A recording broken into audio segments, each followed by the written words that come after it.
Assalamualaikum warahmatullahi wabarakatuh. Perkenalkan, nama saya Muhammad Adan Nazif, BP 181 095 3036, akan membuat video untuk tugas 1 etika profesi, yaitu tentang kasus Undang-Undang ITE di Indonesia. Untuk itu, langsung saja kita lihat PowerPoint-nya ya.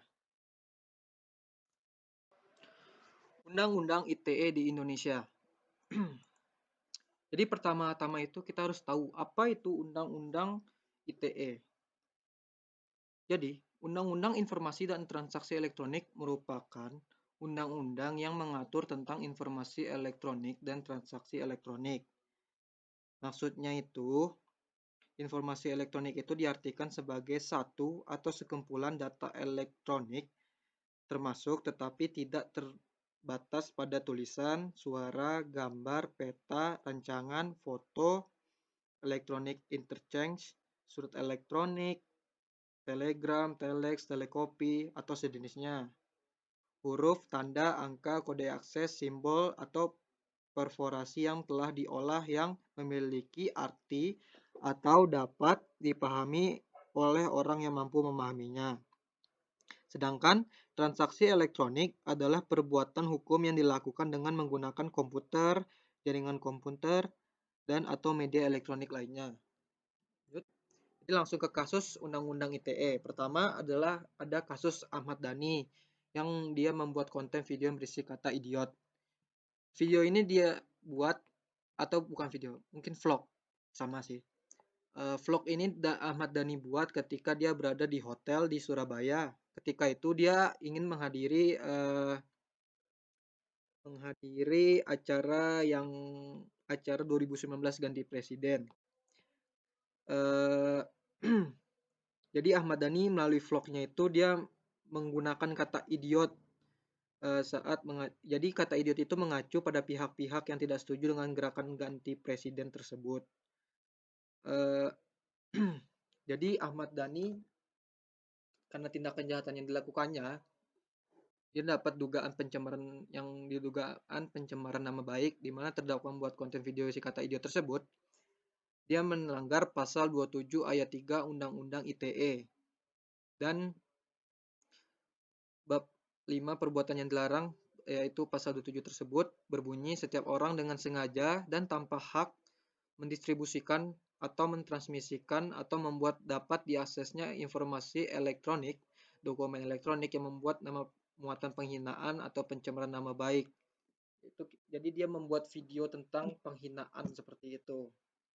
Lalu ancaman hukuman yang bisa didapat dari pasal tadi yaitu terdapat pada pasal 45 Undang-Undang ITE nomor 1, yaitu setiap orang yang memenuhi unsur sebagaimana dimaksud dalam pasal 27 ayat 1, 2, 3 atau ayat 4 dipidana dengan pidana penjara paling lama 6 tahun atau denda paling banyak 1 miliar rupiah. Oke, lanjut kita akan ke kasus kedua, yaitu kasus Buniani.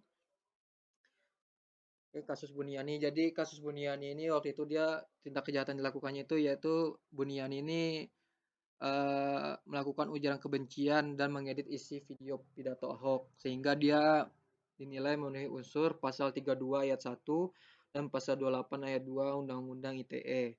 Jadi pada pasal 32 ayat 1 itu berbunyi setiap orang dengan sengaja dan tanpa hak atau melawan hukum dengan cara apapun mengubah, menambah, mengurangi, melakukan transmisi, merusak, menghilangkan, memindahkan, menyembunyikan sesuatu informasi elektronik atau dokumen elektronik milik orang lain atau milik publik.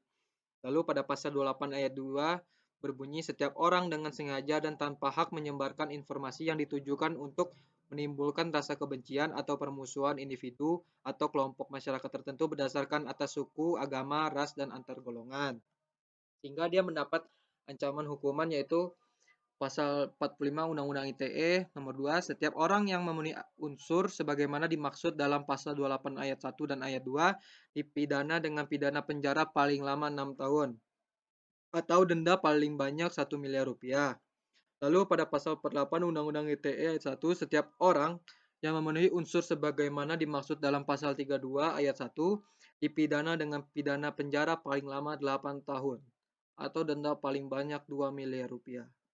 Jadi Dari contoh-contoh kasus di atas dapat disimpulkan bahwa kita sebagai manusia yang bijak harus menggunakan media sosial dan berhubungan dengan elektronik itu dengan bijak juga, sehingga kita bisa menghindarkan hukuman-hukuman yang ada di Indonesia, hukuman undang-undang ITE yang ada di Indonesia. Baik, sekian, terima kasih.